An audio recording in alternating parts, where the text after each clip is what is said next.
Um gostoso bom dia para vocês. Estou muito feliz de estar nesse momento participando da GYC e com um tema tão útil para a nossa convivência com Deus.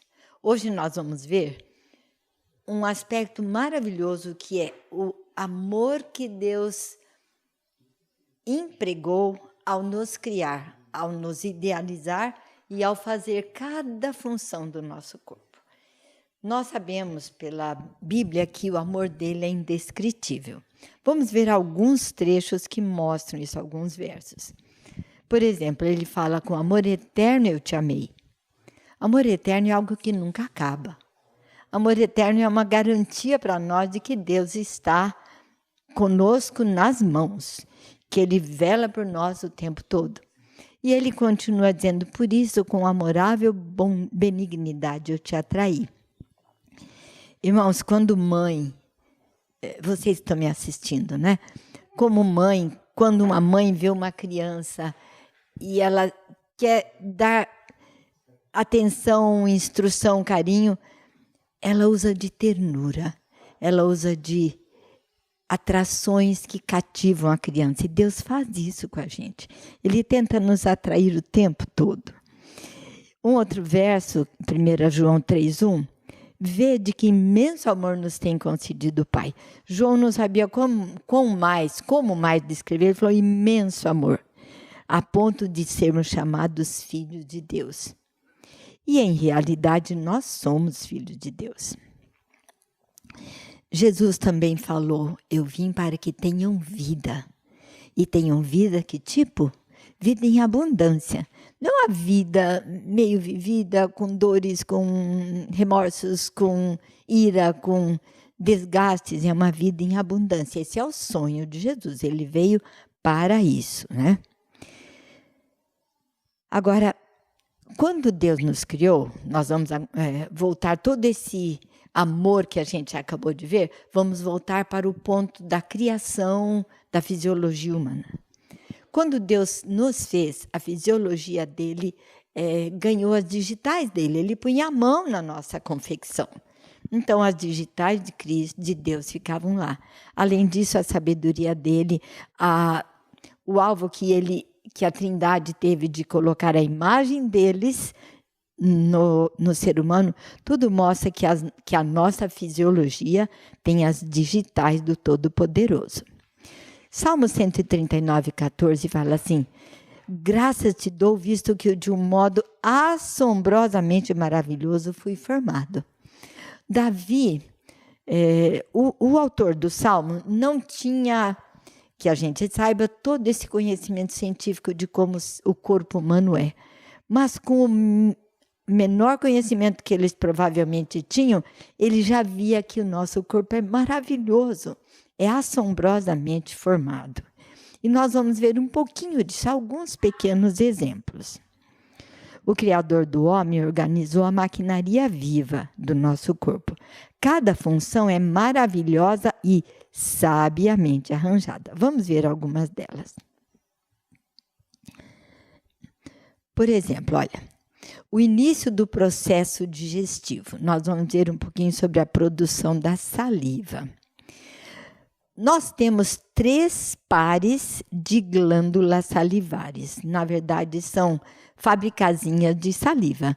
Uma aqui perto da orelha, que normalmente o povo, a gente sente quando pega a cachumba, essa região aqui que é inflamada, essa glândula, né?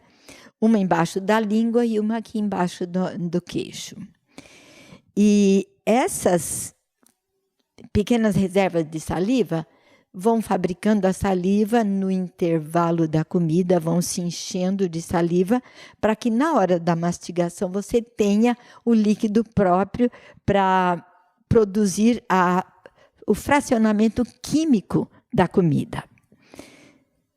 Olha, nós vamos ver esse filme aqui, esse vídeo, que ilustra muito bem como que a saliva é produzida.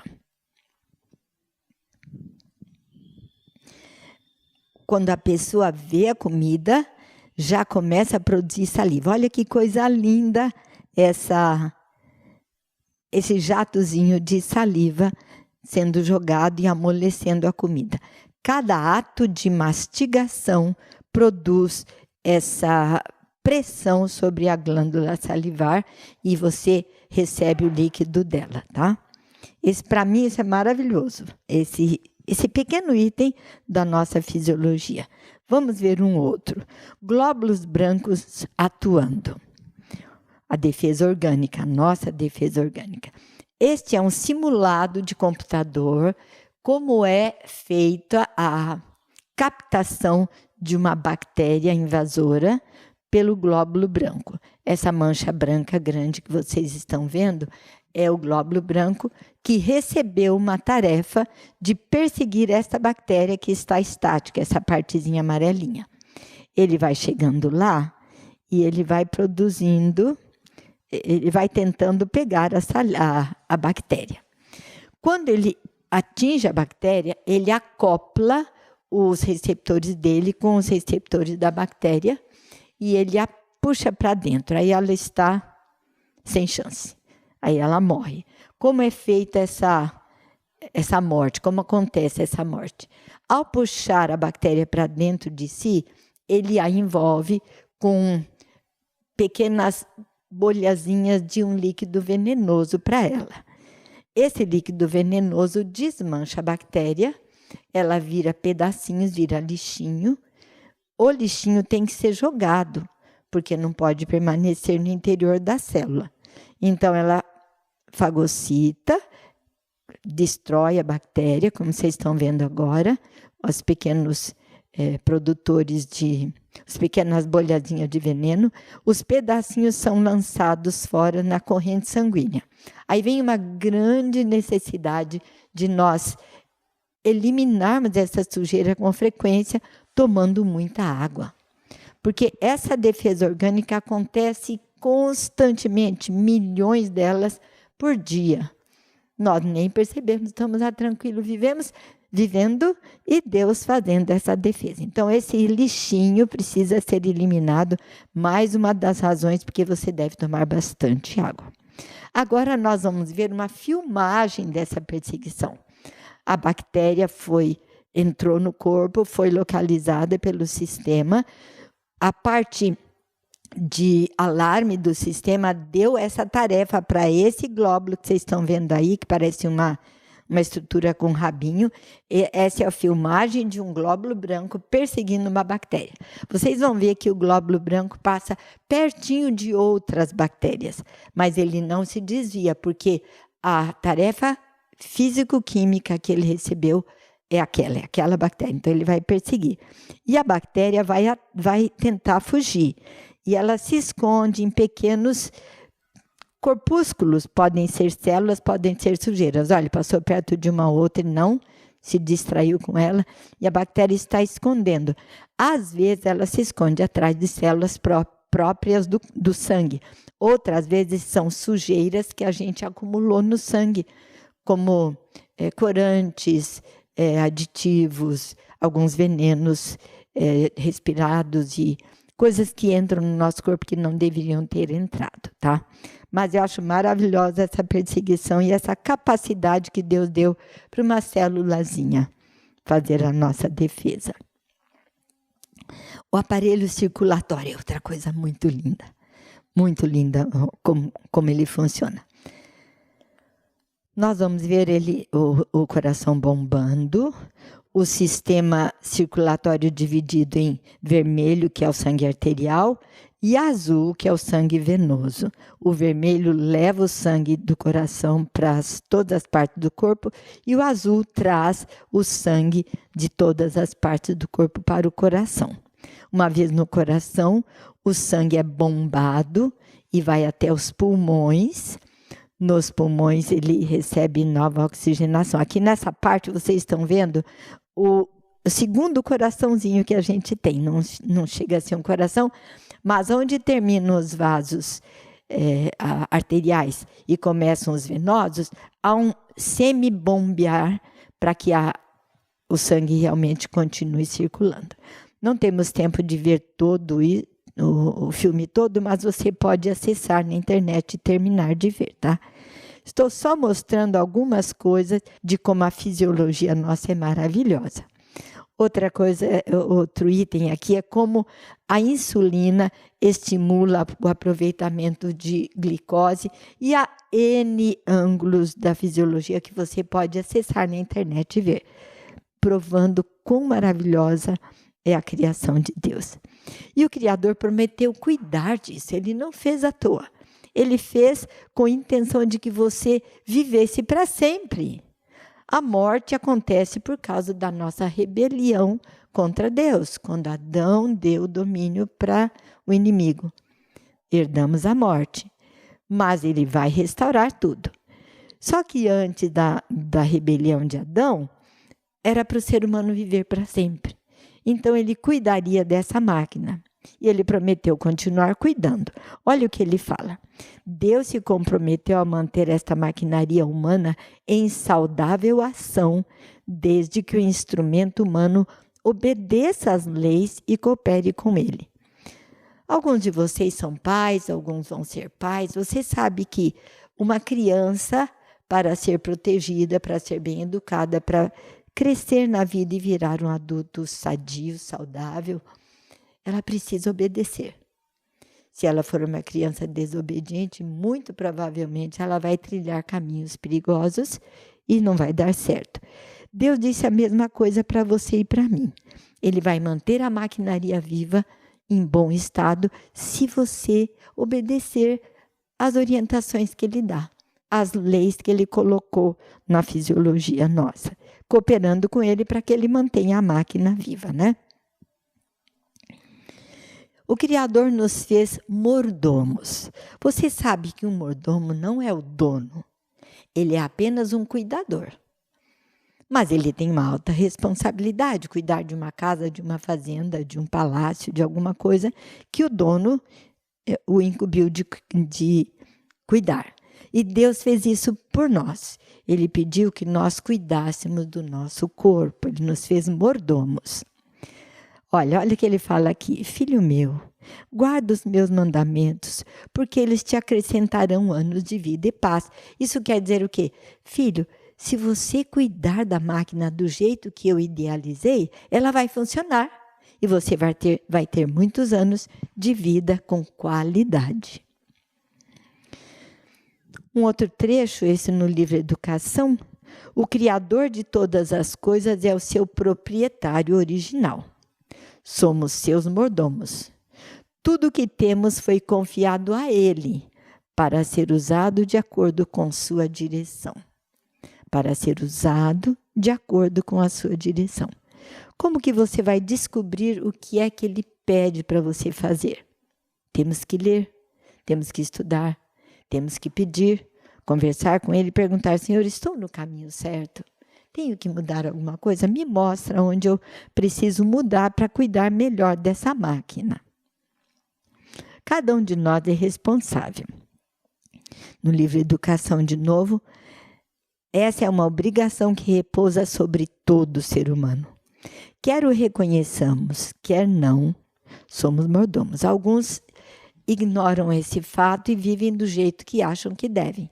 E ainda dizem, eu mando no meu corpo. Não é verdade. Quem manda no nosso corpo é o Criador, é o dono. Nós somos colocados no mundo para realizar uma obra indicada por Ele. Mas Ele não tira nosso prazer de viver, Ele dá um prazer que não é transitório, não traz consequências. A gente precisa reconhecer que nós não somos o dono do corpo, tá? Como o Criador vê o seu estilo de vida, o meu estilo de vida? Como Ele vê o nosso estilo de vida? Deus nos convida a adotarmos princípios que hão de restaurar em nós a imagem divina. Então, quando Ele olha um ser humano vivendo, escolhendo um estilo de vida, Ele já sabe que aquele trilho que a pessoa está tomando vai levar ou não vai levar à restauração da imagem divina. Se não for levar, se for estragar mais ainda a imagem divina que o ser humano herdou na sua fabricação, lá no Adão, né, no tempo da criação, Deus alerta. Ele pede, pare, filho, muda, olha aqui, segue esse outro caminho. Temos o direito de escolher. Mas como bons mordomos, somos convidados a obedecer e ouvir. É nossa obra obter conhecimento destes princípios. Então, para sabermos o que fazer para cuidar do corpo, temos que obter conhecimento. Temos que ler. Pela obediência, cooperar com ele na restauração da saúde do corpo, bem como da alma. Olha aqui a palavra restauração.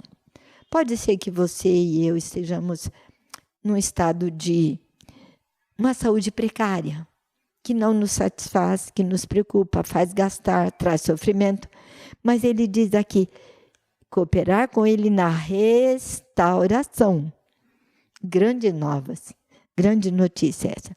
Restauração da saúde do corpo, bem como da alma. Agora, olha que eu li esse trecho, eu fiquei muito preocupada. A falta de cuidado pela maquinaria viva é um insulto ao Criador. Como você define insulto?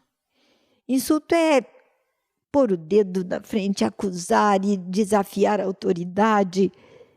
E quando eu descuido da máquina viva, eu estou insultando ao Criador dela. Por que será que é um insulto? Vamos olhar alguns aspectos, 2 aspectos principais. Um deles, olha, você conhece esse desenho, é a lei de Deus. Você a considera santa? A lei de Deus é santa? Vamos ver, ela foi escrita pela mão de Deus. Tudo que Deus põe a mão, ele santifica aquilo, onde ele tocou. A lei de Deus revela a sua vontade, seu caráter, como ele é. Retrata o caráter dele. Há uma outra coisa que segue a mesma linha. O corpo humano. É santo o corpo humano? Atualmente, muito pecador. Mas a fisiologia, a confecção desse corpo tem a marca da santidade. Por quê? Olha, ela foi feita pelas mesmas mãos que fizeram a lei. Onde Deus toca, ele santifica, né? Criado pela vontade dele e fomos feitos à sua imagem. Portanto, a lei de Deus e o corpo humano têm santidade equivalente. Não o corpo em si como um estado de não pecador. É uma seriedade no funcionamento. Uma santidade no funcionamento daquele corpo. Então, a santidade equivale à do corpo e à da fisiologia humana. Vamos confirmar com alguns dizeres, em alguns trechos. Deus é tanto o autor das leis físicas quanto é da lei moral. A sua lei está escrita com seu próprio dedo em cada nervo, cada célula, cada músculo, cada osso, a circulação, neurônios, tudo em cada lugar. Deus escreveu a sua lei com o próprio dedo, em cada faculdade que confiou ao homem. Agora vamos ler esse negrito que é bem sério. Tão verdadeiramente é pecado violar as leis de nosso ser, como é quebrantar os 10 mandamentos. Opa! Eu sei que matar é pecado, roubar, adulterar, quebrar o sábado. Mas muitas vezes eu ignoro a necessidade de dormir cedo. Muitas vezes eu substituo a água por outras bebidas. Muitas vezes eu ponho dentro do corpo coisa que o corpo não aceitaria se ele pudesse escolher. Meu gosto aceita, mas o resto do corpo não. Então eu estou violando leis internas. E aqui diz que é tão santo quanto, que é tão pecado quebrar uma lei do meu corpo como é quebrar os 10 mandamentos. Então, guardar raiva, substituir a água, comer a mais do que você deveria. Qualquer coisa que quebre leis fisiológicas é sério, é pecado perante Deus. Quais são os resultados?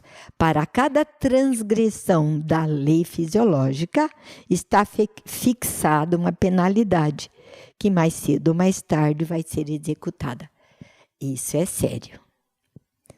Fazer alguma coisa porque todo mundo está fazendo. Eu tenho bastante saúde ainda, dá para fazer, eu gostaria, eu quero, Deus pede que não, mas eu quero. Mais tarde ou mais cedo vai cobrar aquilo. Algumas vezes meio rápido, algumas vezes demora um pouco. Mas aqui está dizendo que para cada transgressão está fixada uma penalidade. Sério, né? Dá para a gente repensar algumas escolhas. A enfermidade é motivada pela violação das leis da saúde. Então, doença não é uma coisa que vem por acaso, por fatalidade. A enfermidade é motivada pela violação das leis da saúde. É claro que há algumas coisas que você não pode fazer, por exemplo, um atropelamento, um acidente, uma árvore cai em cima, não é a doença consequente disso, não é tua culpa. Mas a maioria das doenças tem ligação com uma quebra da lei fisiológica. Se você parar, pensar e analisar, refletir com honestidade, você vai ver. Não devia ter feito aquilo. É o resultado da transgressão das leis da natureza, a enfermidade. A doença nunca vem sem causa. O caminho é preparado e a doença convidada pela desconsideração para com as leis da saúde. Agora vem um apelo divino. Os que defendem a reforma de saúde, que são aqueles que pensam seriamente em se preparar para uma maior utilidade no mundo, parar de condescender com práticas que estragam, que diminuem a qualidade de vida e o número de anos, esses defendem a reforma de saúde. Pessoas que defendem a reforma de saúde devem, esforçar-se ferventemente por torná-la tudo o que dizem ela ser. Se eu falo de saúde, advogo uma prática de saúde e meu corpo não condiz com aquilo, eu anulo tudo o que eu falei. Mas quando eu pratico e recebo os resultados, então o povo diz, deu certo, eu quero fazer. Evitem tudo que é prejudicial à saúde. Isso é bom para nós. Colher as consequências de uma prática errada não é gostoso. Febre, doença, dor, gastos, perda de dia de trabalho, perda de qualidade de vida, não é gostoso. Então, evitar tudo que é prejudicial à saúde é vantajoso. Usem alimentos simples e saudáveis. Frutas são excelentes e dispensam muito cozimento. Evitem massas fritas, bolos e sobremesas requintadas e outros pratos preparados para tentar o apetite. Aqui eu posso esbarrar em algumas pessoas que vão ficar meio tristes. Massas fritas, entre o pastel, entre algumas outras coisas. Mas eu posso tentar fazer um pastel assado, sem problema. Posso substituir a receita que era prejudicial por uma maneira diferente de fazer. Há bolos saudáveis, sobremesas saudáveis. A gente pode começar a rever a maneira de atuar, a maneira de escolher o cardápio, de preparar as receitas e reformar nosso modo de comer. Sabe que a internet tem muitas receitas hoje, algumas boas, outras não. Mas você vai, com essa intenção de aceitar o apelo divino, vai selecionando. Comer espécies menos variadas, aquela fartura de opções não é bom. Na mesma refeição, você pode variar bem de uma refeição para outra, mas na mesma não muitas opções. E comer com gratidão. Deus deseja que os que trabalhem em sua causa sejam homens de fina inteligência e aguda percepção. Um Daniel da vida. Daniel era uma honra ao Deus Jeová, ao Deus dos exércitos. Devem ser temperantes no comer. Comidas ricas e condimentadas não devem ser colocadas em suas mesas. Quando o cérebro é constantemente sobrecarregado, como pessoas que trabalham com a mente, e ainda falta exercício, devem comer menos. Comer bastante. Uma pessoa que trabalha muito com o cérebro e não faz exercício, ela está quebrando a máquina. Aí ela deve curar, consertar o exercício e tentar não sobrecarregar a mente como a imposição da situação vai levando a fazer. Pedido pessoal de Deus, e eu incluo o meu aqui também, tá? Analisai vossos hábitos dietéticos, examinai da causa para o efeito. Analisem, parem, pensem, como é que eu estou? Como está a minha alimentação? Não negligencieis vosso corpo, nem dele abuseis, tornando incapaz de prestar a Deus aquele serviço que lhe é devido. Você vai orar, cabeça está turva. Vai louvar, não sente vontade. Vai assistir uma mensagem, ai, não estou entendendo. Por quê? Negligenciamos o corpo e abusamos dele. Graças a Deus, ele dá perdão. Perdão fisiológico, não só perdão espiritual. E uma vez você se arrependendo, você pode restaurar a situação e ser um louvor e glória para Deus, como era o plano dele original. Estou inequivocamente certa de que alguns dos mais serviçais obreiros de nossa causa morreram em virtude desta negligência. Não sejamos nós os próximos. O estilo de vida que a pessoa leva faz muita diferença na fisiologia. Deus tem um prumo que indica para nós como eu deveria conduzir minha saúde. Os pedreiros usam prumo para ver se a parede está ficando retinha. Qualquer desvio, o prumo indica. Deus tem um prumo para você ver se você está vivendo saudavelmente. E esse prumo é simples, é composto de 8 etapas que a maioria de nós conhece. Ar puro, luz solar, água pura, exercício, descanso, nutrição saudável, temperança, quer dizer, equilíbrio, bom senso, cuidado em não ir de mais nem de menos, e confiança em Deus, é a base de tudo, né? Muita gente diz assim, eu não gosto de água. Não dá tempo de tomar sol. Eu trabalho demais dentro de 4 paredes e eu não tomo sol. Então, na verdade, quando a gente dá essas razões para não obedecer o prumo, a gente está ignorando o estilo de vida divino. A gente passa um X no prumo e tem consequências. Você já viu uma parede não usada, não usando o prumo? Eu vi uma vez uma pessoa construindo a sua própria casa na praia e quando eu olhei, falei, essa parede está fazendo sem prumo. Estava bem tortinha. Olha, a saúde de alguns de nós pode estar assim. Quais são as evidências? Diabetes, pressão alta, problemas digestivos, constipação, intestino preso, é muito perigoso, osteoporose, obesidade, insônia, que é tão próprio dos dias atuais, né? Estresse, má circulação, qualquer uma dessas doenças citadas aqui são consequência de desobedecer o prumo. Será que Deus restaura isso?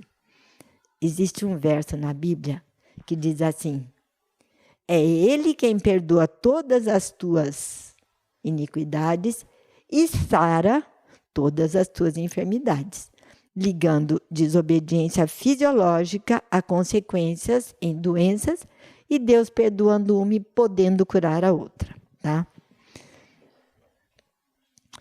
Exemplo de obediência e estrago. A orientação divina.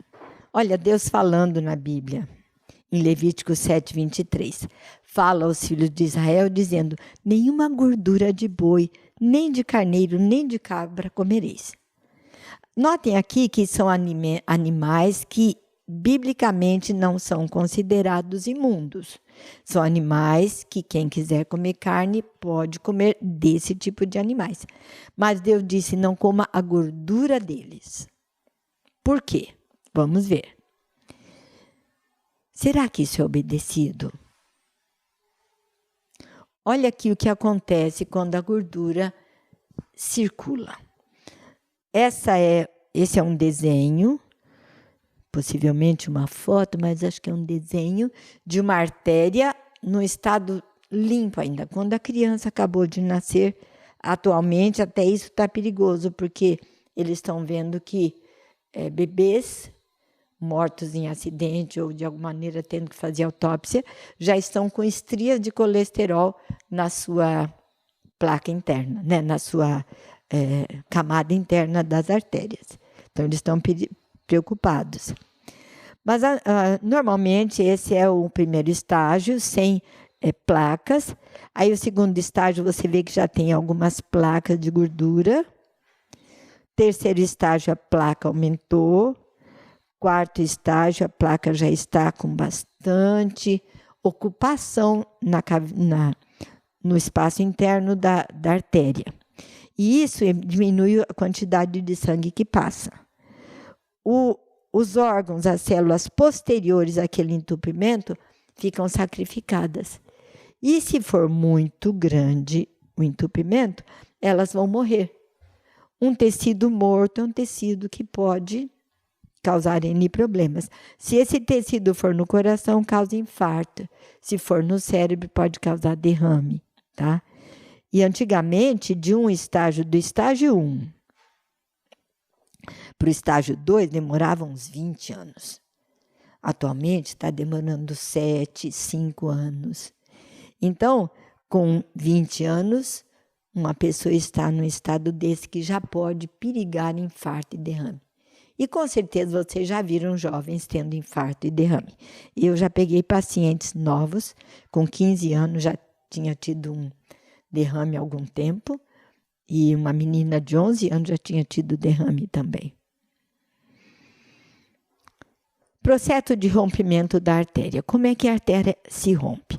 Vocês estão vendo aqui algumas bolhazinhas de gordura. A gordura não mistura com água, então no sangue a bolhazinha de gordura circula sozinha. Mas quando ela junta uma com a outra, aí elas aumentam o espaço, né?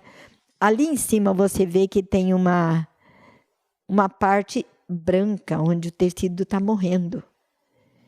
Aqui não tem nenhuma placa de gordura, o tecido ainda está vivo, com bastante circulação. Esse tecido morre, seca, e numa hora de esforço, ele se rompe.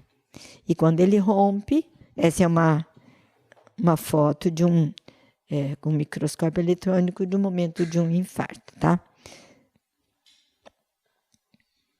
Por que isso está tão perigoso? A gordura está sendo acumulada no animalzinho que come com muita ênfase para engordar logo.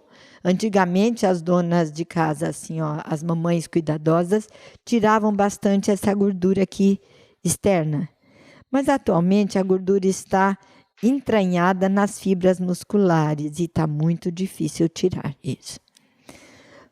Aqui é o processo de entupimento da artéria com o passar dos anos. Aqui uma criança, um adolescente, um jovem adulto e um adulto que está quase com entupimento total. Aqui já seria na altura de ruptura. Pessoas nesse estágio que se alertam e mudam o estilo de vida, elas podem, em algum tempo, reverter o entupimento de artéria. Um estilo de vida reorganizado pode reverter o entupimento de artéria. Qual é a dieta que mantém a saúde? Ela é rica em enzimas cruas.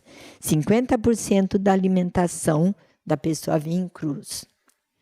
Ela é rica em fibras, cereais, integrais, verduras, frutas com bagaço, castanhas, sementes, etc. Ela é rica em minerais e vitaminas, cereais integrais, sementes, castanhas, frutas e verduras. Você viu que repete? Isso quer dizer, a alimentação original que Deus indicou para o ser humano atende todas as necessidades fisiológicas. Ela é uma dieta rica que mantém a saúde. Ela é pobre em refinados e industrializados. Ela é pobre em gorduras saturadas, alimentos de origem animal, frituras, temperos refogados que usem muito óleo. É uma dieta que segue horários fisiologicamente corretos, quer dizer, um bom de jejum. Nós nunca devemos pular o de jejum para compensar depois à noite. Um bom de jejum, um almoço médio, um jantar leve. Essa é o que a fisiologia humana pede. Comer bem de manhã, leve à noite e no meio do dia, uma refeição média também. Nos intervalos, nada. Isso é o que a fisiologia mais aceita. De jejum forte, almoço médio, jantar leve, nos intervalos só água. Queridos, nós terminamos a matéria e eu gostaria de pedir a vocês que considerassem o grande presente que Deus deu. Ele te fez como uma pessoa especial. Você, antes que tua mamãe soubesse que estava grávida, Deus já tinha uma folha dele para anotar tudo o que acontecia com você. Já reservou um anjo para cuidar de você durante a sua vida. Deus tem muito amor por você. Ele disse que nas palmas da mão dele ele te escreveu, para nunca esquecer. Eu sou muito fácil de esquecer algumas coisas, então frequentemente eu escrevo na minha mão ou num papelzinho e ponho no bolso do meu marido, porque ele não perde. Eu perco com facilidade, mas escrever na mão me ajuda a lembrar. E Deus disse que ele escreveu você e eu na palma da mão dele para nunca te esquecer. Deus te dê sabedoria e uma dedicação total à preservação dessa máquina linda.